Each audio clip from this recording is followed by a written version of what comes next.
Right now, there's a lot of Pokemon cards doing weird things. I mean, from promo cards exploding 5 times their previous price points, to some PSA 10 copies selling for 6 times their raw counterpart's price. And it's actually highlighting one aspect in this hobby, which is what Pokemon card will be the best long-term play. Will it be a Pokemon Center exclusive? Will it be cards from a certain region? So that's why in this video, I'll be going over the 8 Pokemon cards that I think will be super desired in the long term, and I'm going to base this on historical performance along with going where I personally think trends are going, though of course this is all speculation, but it can definitely shift quicker than expected. Like, I think the recent price hikes of the Mew 151 UPC promo, and same as the Mewtwo, have taught collectors to never underestimate a card that's under $5. Though at number 8, it is Gigantamax Pokemon cards. Now, hear me out here, right? So Mega Pokemon cards were basically free cards up until this year. Yes, I mean, you had a few like the Mega Charizard X, which was somewhat pricey, but really, Mega Pokemon were pretty attainable.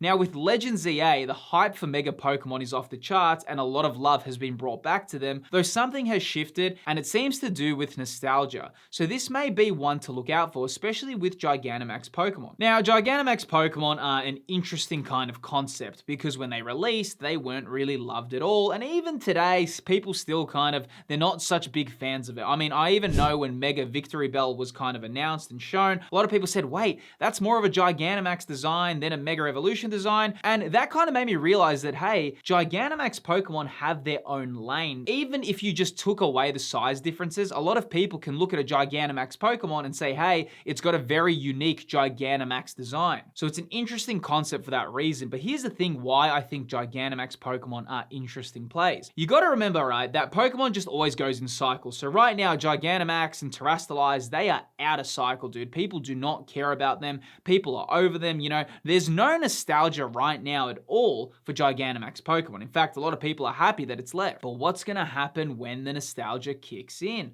What's gonna happen when people revisit a lot of these cards? I mean, people will go back to this like they always do. And you know what's really interesting about this? There's only some Pokemon that only have like one copy of their Gigantamax version available. Like when you look at Blastoise or Venusaur, there's only one Gigantamax artwork in existence for those cards in particular. And that's actually quite common with a lot of Gigantamax Pokemon. There's usually just one artwork. So maybe as time goes on, and maybe if there's a Generation 8 reboot, or you know, in 5 or 10 years time, maybe Generation 8 is going to be revisited with a Legends game. And you know what? A lot of the youth that played and a lot of the people that were nostalgic for Gigantamax might say, you know what? That brings such good memories to me. Oh, I love when I see Gigantamax Pokemon again. I can't wait to collect that set. And a lot of them can rise, especially now when, you know, most Gigantamax Pokemon cards you can pick up for under $5. So it is a very interesting time for a lot of these cards at the moment. Now, moving on to number 7, it is the Zekrom Special Illustration Rare.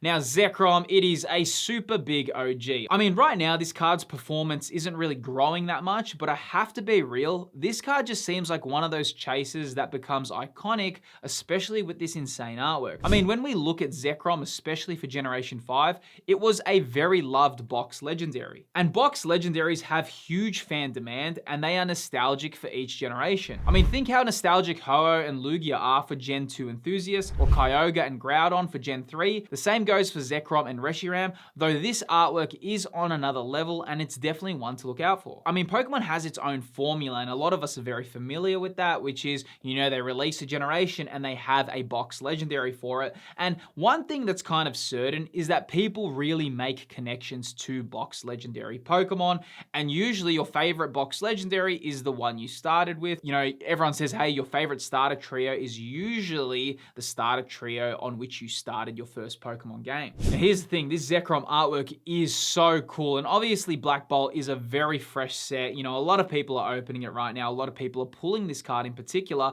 but you know, as the months and the years go on, there is a chance that people will look back at this Zekrom, have real fond memories of it, and you know, it could grow as time goes on. The Scarlet and Violet era has had a lot of, you know, top chase cards, a lot of unique artworks have entered this era, and it has become somewhat overwhelming for collectors, but I do think this Zekrom is an amazing piece to add to any collection, and And of course, time could be pretty friendly to it. We just got to see how it plays out. Now, a major aspect about all these cards is actually tracking their performance over the long term. And the best tool for that is Collector, who are the sponsors of today's video. Now, if you've never heard of Collector, well, it's a very powerful next generation collectibles portfolio manager. You can easily add cards that you own, along with setting the price you paid for them, and it updates pricing based on recently sold listings all in real time. Collector has just launched a mark as sold feature. To access this feature, just simply go to an item in your collection, select the 3 dots, and you'll see mark as sold. This is an awesome step for collectibles and tracking realized gains. Collector has really been changing the way collectibles are seen, and Pokemon is a massive focus on their app. Tracking your collection really becomes easy with a tool like this, so feel free to learn more about Collector in the video's description. As always, a big shout out to them for supporting the channel. Now let's get back into these cards. Now moving on to number 6, we have Cynthias Garchomp. I mean, Destined Rivals is super hot right now. In terms of the sealed product, it's not really slowing down, and I can only imagine how desired some of the special illustration rares will be. I mean, when we look at Destined Rivals as a set, and you kind of look at it through a very long-term lens, it has an amazing special illustration rare roster. All of Destined Rivals, pretty much every SIR is a top tier artwork, and of course you've got some really cool Pokemon featured within it as well. This Cynthias Garchomp is one of them, but you've also got the Crobat, you got the Team Rocket's Moltres, you got the Team Rocket's Mewtwo, you got Ethan's Ho-Oh. There's so many amazing cards and Pokemon within Destined Rivals, so of course it's going to have that fan demand, let alone it is a Team Rocket throwback set as well. But this Cynthias Garchomp, given how difficult the special illustration rares are to pull, especially the specific ones, there is a chance that this one could rise over the long term, especially with how beloved Cynthia is in the franchise and how many people love Garchomp as well. I definitely think this is going to become a real grail for the Scarlet and Violet era as the time goes on, because you got to remember, right, the grails don't really reveal themselves straight away. Sometimes they can take time. I mean, even if we're looking at Scarlet and Violet, I mean, the Bubble Mew took time. When it released, it was like a $70 card, and now look at the price of it, right? So it did take time to get there. And that's what I mean. Time can do very interesting things to what people consider a grail. And I definitely do think that this card has potential to be very loved as the years go on. Now in spot number 5, we have Lugia V from Silver Tempest. And to be honest, this Lugia V did take quite a long time to kind of get its respect. I mean, it was kind of staying a little bit quiet and a little bit under the radar for a while. But if you've seen the recent price movements for this Lugia, it's really been rising. And you know what? It's probably had a bit of a thing where it was quiet for way too long, and then, all these people moved on, everyone was focusing on other things, and now it's playing catch up. And I'm not too surprised with the price increase, but I do think when we look at the Sword and Shield era as a whole, there's a lot of cards right now that are competing for, iconic status. Obviously, Moonbryon is the top chase card from the Sword and Shield era, and at this point, it's probably unlikely that that's going to change. But when we look at the other chase cards from the Sword and Shield era, we've got the Giratina V, and this Lugia V is definitely up there as well, and it's definitely playing catch up right now, but I do imagine as time goes on, it will definitely be a very desired chase card. Now in spot number 4, we have PSA 10 copies of Tag Team Alternate Arts. Now Tag Team cards are very loved, and this era is getting a little bit older now. We just saw the XY era boom like crazy within 2025, and it's definitely possible that Sun Moon could have a similar growth. Now here's an interesting thing about Generation 7. It did take time to get loved, but I can definitely tell now a lot more people have more positive things to say about Generation 7 than they did a few years ago. And being a Pokemon fan for so many years, this is very common what happens. But as time goes on, its spot can start filling out just naturally, and I think Gen 7 is going through that period right now because a lot of people are looking back at the Sun Moon games, looking back at Generation 7 TCG, and people are now getting very appreciative of it. And here's the thing about Generation 7, right? You got to remember, the hobby was very quiet at this point in comparison to today. I mean, when you look at the PSA 10 pop reports for a lot of the Sun Moon cards, they are so low compared to the Scarlet and Violet era. And I mean, even when you go further back to Vintage, but I suppose Vintage makes a bit more sense because there was very few collectors who really looked after their cards and kept them in pristine quality. By Generation 7 Sun and Moon, looking after your cards and, sleeving your cards and top loaders, that was much more common practice. So the fact that the pop reports for these are still so much lower than Generation 8 and Generation 9 is quite telling. Now, don't forget, Generation 8 was where the kind of hobby had the first boom, and then we had the second boom, which was early 2025. But I do think Generation 7, especially the PSA 10 versions, of the Tag Team alternate arts are definitely cool cards to look at. And they are quite pricey at the moment, but you know what? They are getting very nostalgic for some people at the moment. And I do imagine with Generation 7 and how Pokemon usually just works and how it kind of fits together,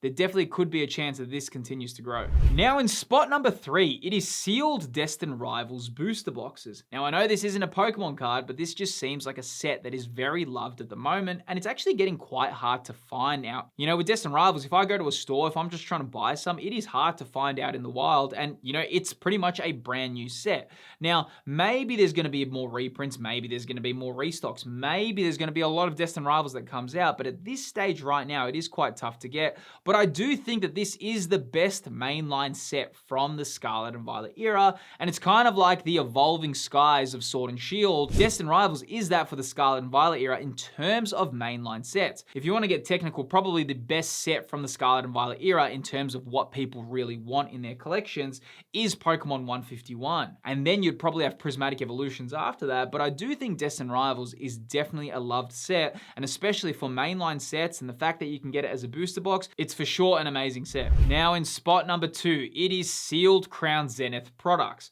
I don't want to just glaze over Crown Zenith because a lot of people are doing that, but it is just way too good of a set, and especially with the price hikes it's had recently, I'm wondering where it's going to level out. Now this isn't a cheap set to buy, it was kind of more affordable last year. If you were buying Crown Zenith early 2024, you definitely were making a good decision when you look at prices today, but I still think it's an amazing set to have in your collection, particularly around the kind of amazing artworks within the set. And also now, like in retrospect and how I've seen the new era, I really like how they handled their monochromatic rares. Like when we look at like Black Bolt and White Flare, yes, we got the monochromatic Zekrom and the red Victini and the white Reshiram, but honestly, I don't think these even compete with Crown Zenith's gold rares. If you ask me how to have a rarity, that's how you do it. The way they did it in Crown Zenith is phenomenal, and I think that that should be common practice. And I do imagine that as time goes on, maybe we're going to get more of these kind of art styles as well, but right now, it actually is in its own lane, and it's a very unique set for those 4 gold rares in particular. But of course, the Galarian Galleries, and you got to remember as well, Crown Zenith is one of those rare products that if you do open the sealed product, it had very generous pull rates as well. So, it ticks a lot of boxes from being a great kind of product to have in your sealed collection. It's a great product to open, and of course, you have amazing cards within the set as well. Now, moving on to number 1, we have Team Rocket's Mewtwo. Now, here's the thing, okay?